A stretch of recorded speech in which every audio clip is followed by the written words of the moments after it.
Thiruvananthapuram നഗരൂരിൽ DYFI പ്രവർത്തകർക്ക് നേരെ youth Congress പ്രവർത്തകർ നടത്തിയ അക്രമത്തിൽ പ്രതികളെ ഇന്ന് സംഭവ സ്ഥലത്തെത്തിച്ച് തെളിവെടുപ്പ് നടത്തിയേക്കും. കഴിഞ്ഞ ദിവസമാണ് കേസിൽ പ്രതികളായ മുഴുവൻ പേരെയും പോലീസ് കസ്റ്റഡിയിൽ വാങ്ങിയത്.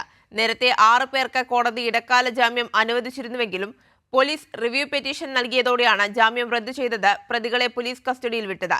ഡിവൈഎഫ്ഐ പ്രവർത്തകർക്ക് നേരെ ഉണ്ടായ യൂത്ത് കോൺഗ്രസ് അക്രമത്തിൽ പ്രതിഷേധിച്ച് ഇന്ന് ഡിവൈഎഫ്ഐ തിരുവനന്തപുരം ജില്ലാ കമ്മിറ്റിയുടെ നേതൃത്വത്തിൽ നഗരൂരിൽ പ്രതിഷേധ യോഗം നടക്കും. വൈകിട്ട് 5 മണിക്ക് നടക്കുന്ന പ്രതിഷേധ യോഗം ഡിവൈഎഫ്ഐ സംസ്ഥാന പ്രസിഡന്റ് വി വസീഫ് ഉദ്ഘാടനം ചെയ്യും. പ്രായപൂർത്തിയാകാത്ത 2 പേർ ഉൾപ്പെടെ 11 പേരാണ് കേസിലെ പ്രതികൾ.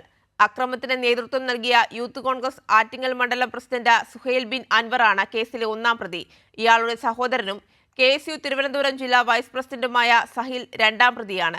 അതേസമയം സംഭവത്തിൽ പരിക്കേറ്റ ഡിവൈഎഫ്ഐ പ്രവർത്തകൻ അഫ്സൽ ചികിത്സയിൽ തുടരുകയാണ്. തലയ്ക്കും ആന്തരികാവയവങ്ങൾക്കും ഗുരുതരമായി പരിക്കേറ്റ അഫ്സലിന്റെ ആരോഗ്യനിലയിൽ നേരിയ പുരോഗതി രേഖപ്പെടുത്തി.